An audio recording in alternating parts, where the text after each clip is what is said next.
Good morning, student. Today we are solving one problem of centroid. આજે આપણે એક centroidનો example solve કરીશું. તો centroidનો આજે આપણે એક્ઝામ્પલ સોલ્વ કરવાના છીએ તે એક્ઝામ્પલ સી સેક્શનનો એક્ઝામ્પલ છે. એક્ઝામ્પલ જે છે A C section. So C section જે છે એની અંદર આપણે ટોટલી સેક્શનના 3 પાર્ટ્સ પાડી શકીએ. તો અહીંયા આપણી પાસે આ જે સી શેપ છે,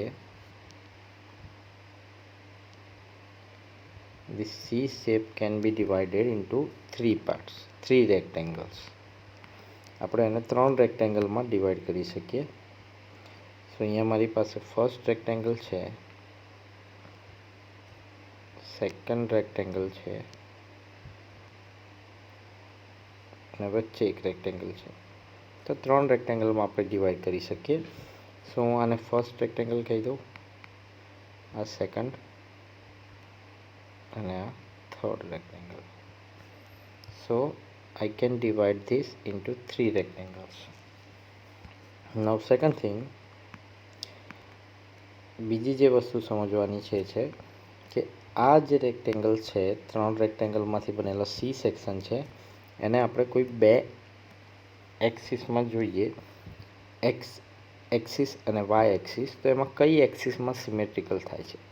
એક્સ એક્સિસ એટલે કે આડી એક્સિસ. તો અહીંયા હું એને આડી એક્સિસ કોઈ એક ડ્રો કરું તો આની ઉપર જેવો શેપ દેખાય છે એવો જ નીચે શેપ દેખાય છે. સો એ એક્સિસ ઉપર એ સિમેટ્રિકલ છે. એક્સ એક્સિસ ઉપર આખો જે સેક્શન છે આપણો સી સેક્શન એ સિમેટ્રિકલ છે.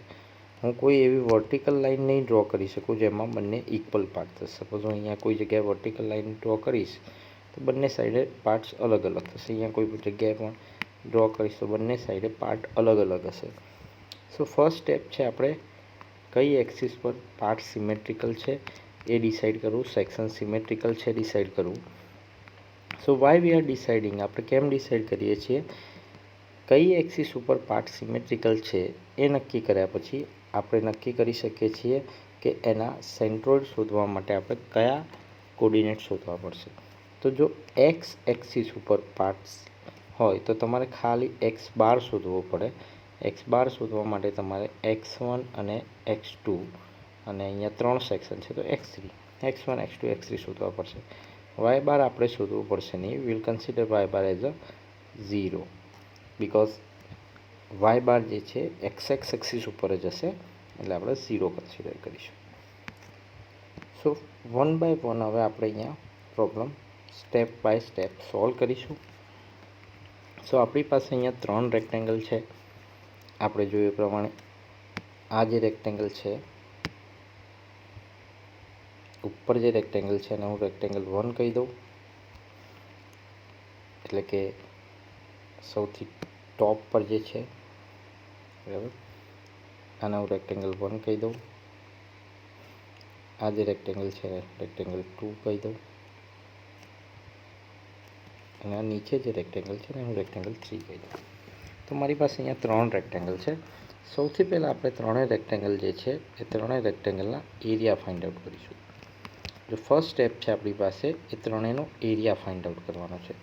So what we are going to find out is A1, A2 and A3. પહેલા રેક્ટેંગલનો એરિયા, બીજા રેક્ટેંગલનો એરિયા અને ત્રીજા રેક્ટેંગલનો એરિયા. કોઈપણ રેક્ટેંગલનો એરિયા જે છે એની બે બાજુઓનો જે ગુણાકાર કરીએ આપણે એ પ્રમાણે મળી જાય. એટલે કે એની લેન્થ અને વિડ્થનો ગુણાકાર કરીએ તો આપણને કોઈપણ રેક્ટેંગલ જે છે એનો એરિયા મળી જશે.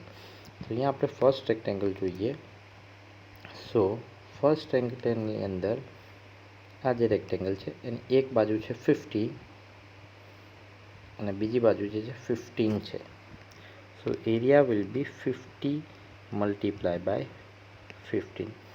આ બધા ડાયમેન્શન એમએમમાં છે. સો આપણી પાસે જે આન્સર આવશે 750 mm². આપણને એરિયા મળી ગયો પહેલા રેક્ટેંગલનો. બીજા રેક્ટેંગલનો આપણે એરિયા ફાઇન્ડ આઉટ કરવું છે. તો બીજા રેક્ટેંગલનો એરિયા ફાઇન્ડ આઉટ કરવા માટે આપણે આ જે રેક્ટેંગલ છે એમાં આટલી લેન્થ કે હાઇટ જે છે એ ફાઇન્ડ આઉટ કરવી પડે અને આ થિકનેસ એની 15 આપેલી જ છે. સો મલ્ટીપ્લાય બાય 15 અને આ જે લેન્થ છે એની હાઇટ જે છે ટોટલ 100 છે. 100માંથી આ 15 અને નીચે પણ 15 હશે. તો 100માંથી આપણે કેટલું માઇનસ કરવું પડશે? 30 માઇનસ કરીશું. So it will be 100 minus 30 into 15. So we can say 70 multiplied by 15. So it will be equal to 1050 mm square. હવે આપણે ત્રીજા રેક્ટેંગલ જે છે એ ત્રીજા રેક્ટેંગલનો એરિયા ફાઇન્ડ આઉટ કરીશું. તો અહીંયા આપણી પાસે ત્રીજું રેક્ટેંગલ છે. એ ત્રીજું રેક્ટેંગલ જે છે એ ફર્સ્ટ રેક્ટેંગલના જેવું જ છે, બરાબર. ફર્સ્ટ રેક્ટેંગલ જુઓ તમે અને થર્ડ રેક્ટેંગલ જુઓ, બોથ આર સેમ. સો એનો એરિયા કેટલો થશે? એની લેન્થ જે છે 50 અને એની હાઇટ જે છે કે થિકનેસ કહીશું આપણે એને 15 છે. So it will be 50 multiply by 15. So આપણી પાસે આવશે 750, બરાબર. આ આપણે ત્રણે એરિયા ફાઇન્ડ આઉટ કર્યા છે, A1, A2, A3. હવે સેકન્ડ સ્ટેપ છે આપણે એના કોર્ડિનેટ્સ ફાઇન્ડ આઉટ કરવાના છે. સો આ સ્ટેપની અંદર આપણે એના કોર્ડિનેટ ફાઇન્ડ આઉટ કરીશું. હવે આગળ વાત કરીએ એ પ્રમાણે જે એક્સિસ ઉપર સિમેટ્રિકલ હોય એ એક્સિસ ઉપર આપણે એના સેન્ટ્રોઇડ ફાઇન્ડ આઉટ કરવાનું છે. એટલે કે આપણી પાસે અહીંયા x1, x2 અને x3 શોધવાના છે. હવે x1, x2, x3 શોધવા માટે આપણે પહેલાં રેફરન્સ લાઇન ડ્રો કરી દઈએ કે ક્યાંથી આપણે આ બધા ડાયમેન્શન છે એ મેઝર કરી રહ્યા છીએ. તો ઓલવેઝ જે પાર્ટ જે છે પાર્ટની લેફ્ટ ફેસ અને પાર્ટની બોટમ ફેસ, આ ઓરિજિન પોઈન્ટ જે છે એ ઓરિજિન પોઈન્ટથી આપણે કોઓર્ડિનેટ્સ ફાઇન્ડ આઉટ કરીશું. કોના કોઓર્ડિનેટ્સ ફાઇન્ડ આઉટ કરવાના છે? જે ત્રણેય રેક્ટેંગલ આપણી પાસે છે એ ત્રણેય રેક્ટેંગલના સેન્ટરના કોઓર્ડિનેટ. હવે કોઈ પણ રેક્ટેંગલ હોય તો રેક્ટેંગલનું સેન્ટર ક્યાં આવે? એની વચ્ચે આવે. એટલે આપણે એના ખૂણાઓને જોઈન્ટ કરીએ, સામસામેના કોર્નર્સને, અને જે પોઈન્ટ મળે એટલે કે ડાયાગોનલ્સ બનાવીએ. ઓર સિમ્પલી એની જે લેન્થ છે અને એની જે હાઇટ છે એના મિડ પોઈન્ટ ઉપર અહીંયા આપણને મળશે, એનું સેન્ટર પોઈન્ટ મળશે. સો અહીંયા રફલી હું ત્રણેયના સેન્ટર પોઈન્ટ, પહેલા રેક્ટેંગલ સેન્ટર પોઈન્ટ x1, બીજા રેક્ટેંગલનું સેન્ટર પોઈન્ટ x2 અને ત્રીજાનું x3, એ ત્રણેયના સેન્ટર પોઈન્ટ હું અહીંયા પ્લોટ કરું છું. સો અહીંયા કોઈ જગ્યાએ પહેલું રેક્ટેંગલ જે છે એનું સેન્ટર પોઈન્ટ આવશે.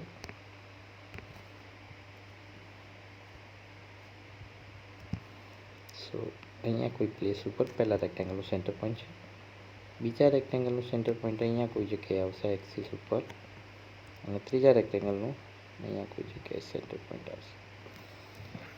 હવે આપણે આ ત્રણેય જે પોઈન્ટ છે એ ત્રણેય પોઈન્ટના x1, x2 અને x3 આપણે એટલે કે x કોઓર્ડિનેટ્સ ફાઇન્ડ આઉટ કરવાના છે આપણી રેફરન્સ લાઇનથી.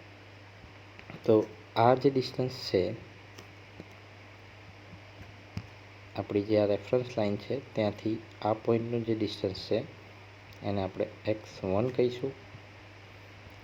આ પોઈન્ટ જે છે એ અને આ રેફરન્સ લાઇન વચ્ચે જે ડિસ્ટન્સ છે એને આપણે x2 કહીશું. સિમિલરલી આ લાઇન અને આ જે રેફરન્સ લાઇન છે એ વચ્ચે માટેના ડિસ્ટન્સને આપણે x3 કહીશું. સો સિમ્પલી આ પોઈન્ટ જે છે એ કઈ જગ્યાએ આવશે? આ પોઈન્ટ આ 50 છે એના મિડમાં આવશે. સો x1 પોઈન્ટ જે છે, x1 point which will be 50 divided by 2, so 25. x2 point જે છે આ ટોટલ ડિસ્ટન્સ છે, આ થિકનેસ છે 15 છે, એના મિડમાં આવશે, વચ્ચે આવશે. સો x2 will be 15 by 2 which is equal to 7.5. અને થર્ડ x3 પોઈન્ટ એટલે કે આ બે લાઇન વચ્ચે, આ પોઈન્ટથી આ રેફરન્સ લાઇન વચ્ચેનું ડિસ્ટન્સ. સો એ પણ સિમિલરલી જેમાં આપણે ફર્સ્ટ રેક્ટેંગલમાં ટોટલ ડિસ્ટન્સ 50 હતું, એનું half, so x3 will be 50/2, which is equal to 25. So here we have find out x1, x2, x3. આપણી પાસે x1, x2, x3 આ રીતે ત્રણેયના આન્સર આવી ગયા. x1 છે 25 mm, x2 છે 7.5 mm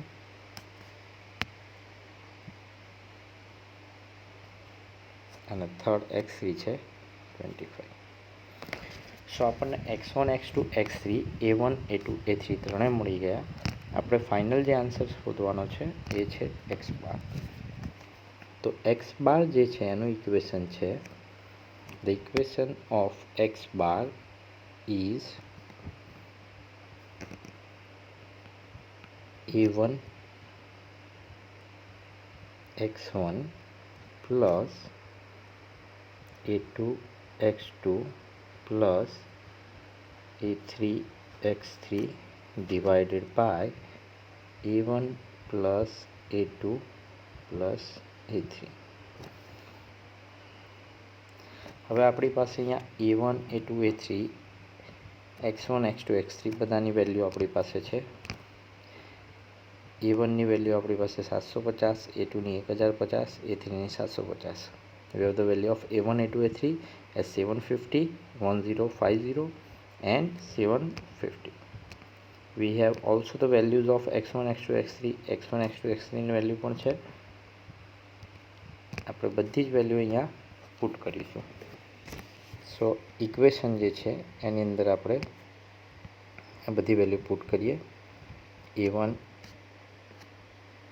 into x1, a2 into x2, a3 into x3 divided by a1 plus a2 plus a3 બધી જ વેલ્યુ પુટ કરીશું. So we can get the answer of x bar. So I have already calculated 17.8 mm. So this will be the